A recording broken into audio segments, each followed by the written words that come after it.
अस्सलाम वालेकुम वरहमतुल्लाहि वबरकातुहू। उम्मीद करते हैं कि आप सभी खैर आफियत से होंगे। आइए देखते हैं मौलाना मज़हरुल हक़ अरबी व फ़ारसी यूनिवर्सिटी पटना बिहार की तरफ से जो है आलिम पार्ट 1 का जो है पेंडिंग वाला रिज़ल्ट, फ़ेल वाला और जो है एब्सेंटेज वाला, वी-मार्क वाला, ये सब का जो है फिर से रिज़ल्ट जारी किया गया है। बिल्कुल आप देख सकते हैं, बहुत इंतज़ार करने के बाद जो है इसका रिज़ल्ट जारी किया है। आप देख सकते हैं आलिम पार्ट 1 पेंडिंग रिज़ल्ट 2025। यहाँ पे भी देख सकते हैं आलिम उर्दू ऑनर्स पार्ट 1 एग्ज़ामिनेशन 2024 जिसका सेशन था 2025 फरवरी में जो एग्ज़ाम लिया गया था। यहाँ पे आप देख सकते हैं बिल्कुल। फिर उसके बाद देख सकते हैं result after clearing cases, pending cases देख सकते हैं आप। यहाँ पे लिखा हुआ है अभी-अभी फिर से हुआ आलिम पार्ट 1 पेंडिंग फ़ेल वालों का रिज़ल्ट जारी। फिर से सभी का फिर से रिज़ल्ट जारी हुआ। जल्दी से देखें और पूरे वीडियो को देखें वरना पछताना पड़ेगा। और जो है बहुत इंतज़ार करते-करते जो है आलिम पार्ट 1 का जो है सभी ऑनर्स वालों का जो है रिज़ल्ट जारी कर दिया गया है। 2025 में जो है फरवरी के महीने में जिसका एग्ज़ाम था लिया गया था, एग्ज़ाम हुआ था। और जो है बहुत सारे ऐसे स्टूडेंट थे जो कि एग्ज़ाम देने के बाद जो है बहुत सारे ऐसे स्टूडेंट का पेंडिंग आ गया था, बहुत परेशान थे। और अब जो है फिर से एग्ज़ाम जो होगा उसका डेट भी जारी कर दिया गया है। वो कब क्या रूटीन वगैरह है वो इस डिस्क्रिप्शन में हम डाल देंगे, वो वीडियो भी देख लीजिएगा, पहले बना चुके हैं वो वीडियो। और जो है अब देखेंगे इस वीडियो में आलिम पार्ट 1 का सभी ऑनर्स वालों का, उर्दू हो, ऑनर्स हो, फ़ारसी वगैरह जो भी है सभी का जो है फिर से रिज़ल्ट जारी किया गया है। अभी-अभी आज देख सकते हैं, आज 7 दिसंबर है, 2025 है। तो आज जो है रिज़ल्ट को जारी किया गया है।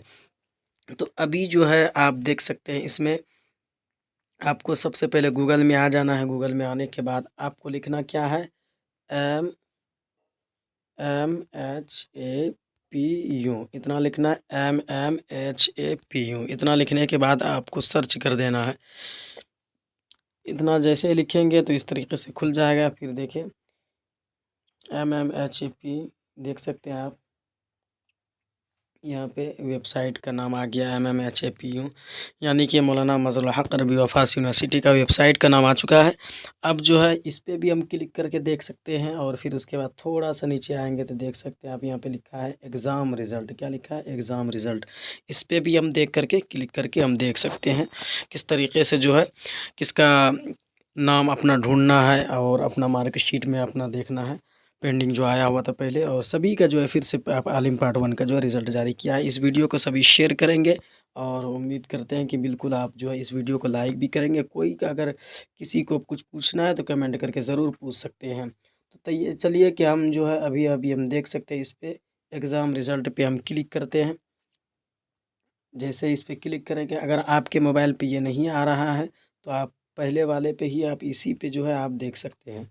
और अगर ये आ रहा है एग्ज़ाम रिज़ल्ट तो इसमें बेहतर होता है, दुश्वारी नहीं होती, दिक्कत नहीं होता है। एग्ज़ाम रिज़ल्ट वाले पे इस पे हम देख सकते हैं। जैसे हम इस पे क्लिक करते हैं, चलिए हमने क्लिक कर दिया है। अब देख सकते हैं इस तरीके से जो पेज खुल के सामने नज़र आ गया है। मौलाना मज़हरुल हक़ अरबी व फ़ारसी यूनिवर्सिटी पटना, इनका जो है नाम है, लोगो वगैरह है, सब देख सकते हैं इसमें। अब यहाँ पे हम देख सकते हैं, देखिए आलिम पार्ट 1 उर्दू री exam after clearing pending cases 2024, यानी कि 2024 वाला सेशन था। और 2025 में जो है फरवरी के महीने में एग्ज़ाम लिया गया था। तो आप जो है बिल्कुल देख सकते हैं। अब इसमें देखेंगे आलिम पार्ट 1 उर्दू री exam after clearing pending cases 2024। अब देखिए इसमें मिस हो गया है थोड़ा-सा, उसमें यूनिवर्सिटी वाले की तरफ से कुछ गलतियाँ हो गई है। क्या गलती हुआ है? री एग्ज़ाम जो है यहाँ पे 2-2 जगह दे दिया है। और इनको देना था, ऊपर में रेगुलर देना था, नीचे में री एग्ज़ाम देना था। री एग्ज़ाम क्या होता है, रेगुलर क्या होता है? यानी कि ये समझिए कि अगर आप 2024 में मतलब अगर एग्ज़ाम दे चुके हैं और फ़ेल हो गए थे तो री एग्ज़ाम वाले पे क्लिक करना है। और अगर आप पहली बार में फॉर्म भरे हैं, 2025 में एग्ज़ाम दिए और फर्स्ट बार में ही अगर फ़ेल वगैरह नहीं हुए थे, और फिर उसके बाद आपको जो है ऊपर वाले पे क्लिक कर देना है। ये पे रेगुलर वाला है, री एग्ज़ाम लिखा हुआ है, अंदर में जाएँगे तो रेगुलर दिखेगा। फिर उसके बाद देख सकते हैं री एग्ज़ाम पे क्लिक करेंगे, अगर आप पहली बार फ़ेल हो चुके, डबल में फॉर्म भर के एग्ज़ाम दिए हैं तो। फिर उसके बाद आलिम पार्ट 1 तफ़सीर का रेगुलर है। और फिर आलिम पार्ट 1 फ़ारसियन का देख सकते हैं रेगुलर है। फिर उसके बाद आलिम पार्ट 1 फ़ारसियन का री एग्ज़ाम, यानी कि डबल में जो एग्ज़ाम दिया है। फिर उसके बाद देख सकते हैं इस्लामिक हिस्ट्री है। और फिर उसके बाद री एग्ज़ाम और फिर उसके बाद जो है रेगुलर दोनों है। और फिर उसके बाद इसमें देख सकते हैं आपका जो भी ऑनर्स है इसमें सारा चीज़ दिया है, उसी पे आप क्लिक करेंगे। जैसे उस पे क्लिक करेंगे तो आपको सारा चीज़ दिख जाएगा। फिर उसके बाद चलिए हम देखते हैं आलिम पार्ट 1 उर्दू ऑनर्स का जो है हम देखते हैं रेगुलर में। ये रे एग्ज़ाम दिया गया है, रेगुलर है ये। इसी पे हम पहले वाले पेज पे क्लिक करते हैं। जैसे हम क्लिक करेंगे तो कुछ इस तरीके से जो है डाउनलोड हो करके फ़ाइल में पहुंच जाएगा। और फाइल में जा कर के आप देख सकते हैं आलिम पार्ट 1 उर्दू ऑनर्स से। देख सकते हैं अगर री एग्ज़ाम रहता है तो यहीं पे जो है री एग्ज़ाम लिखा हुआ रहता है, ये रेगुलर है इसलिए। तो आपको जो है अपना नाम इसमें देख लेना है, ढूंढ लेना है। बहुत सारा पेज है इसमें, 43 पेज है, बहुत सारे स्टूडेंट का है, सभी का देख सकते हैं इसमें। मौलाना मसरूल हक़ अरबी व फ़ारसी यूनिवर्सिटी के वेबसाइट पे जो है रिज़ल्ट जारी कर दिया गया है।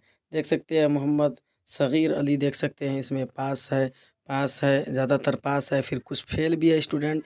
इसमें पेंडिंग आपको नहीं दिखेगा, पास या फ़ेल, इसलिए पेंडिंग वाला पहले एक मरतबा रिज़ल्ट को जारी किया गया था, फिर से इसमें जो है रिज़ल्ट जारी किया है। पेंडिंग में बहुत सारे स्टूडेंट का आ गया।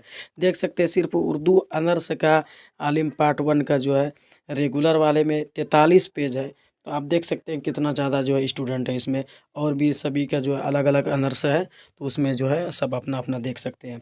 आपको अपना इसमें अपना नाम कैसे ढूँढना है, मदरसा कोड बाय कोड यहाँ पे देख सकते हैं। इसमें लिखा है 11 लिखा है, 12 लिखा है, 12 नंबर मदरसा जो है, सब चीज़ इसमें दिया गया है। और अपना नाम आपको कैसे देखना है, जो भी आपका नाम अपना नाम है वो भी आप इसमें क्लिक कर देंगे MD। कहाँ से क्लिक करेंगे ये भी आपको हम बता दें, थोड़ा-सा मिस हो गया सॉरी। यहाँ पे जो है इस सर्च वाला जो दिख रहा है पीडीएफ में, फाइल में जाने के बाद पीडीएफ में आपको जो है यहाँ पे दिख रहा होगा, इसी पे जो है क्लिक करेंगे। और अगर आप में ये नहीं आ रहा है तो फिर आपको जो है लिस्ट में ये इसमें जो है खोज लेना अपना नाम। आपको क्या लिखना है MD, जो भी नाम है आपको वो नाम लिख देना। देख सकते हैं इदरीस अंसारी, MD कैफ बिन सद, देख सकते हैं ये सारा जो है इसमें कलर होकर के आपका आ जाएगा। तो इस वीडियो को जो है आप शेयर कर देंगे और जो है उम्मीद करते हैं कि इस बार जो है एग्ज़ाम जो होना है, देखिए मिस कर दिया है। अभी जो है एग्ज़ाम रिज़ल्ट जारी किया गया है और एग्ज़ाम का जो है डेट भी इसका जो है जारी कर दिया गया है। 16 दिसंबर से है इसका एग्ज़ाम। तो इस आखिर जो है ये यूनिवर्सिटी जो है इसमें मिस किया, आखिर स्टूडेंट कैसे एग्ज़ाम दे पाएंगे। अभी इनका एग्ज़ाम रिज़ल्ट जारी हुआ है और उसका फॉर्म कब भरेंगे, तो मैं गुजारिश करता हूँ यूनिवर्सिटी से वो भी इसका फॉर्म डेट भी निकाले और जो है एग्ज़ाम डेट को आगे पीछे करें या फिर वही रखें, लेकिन इसका फॉर्म भरने का ज़रूर डेट निकालें। उम्मीद करते हैं और आप सभी खैरियत से होंगे। तब तक के लिए इजाज़त दीजिए और अपना रिज़ल्ट चेक करिए और वीडियो को शेयर कीजिए। कोई जानकारी चाहिए तो कमेंट में ज़रूर पूछिए। खुदा हाफिज़।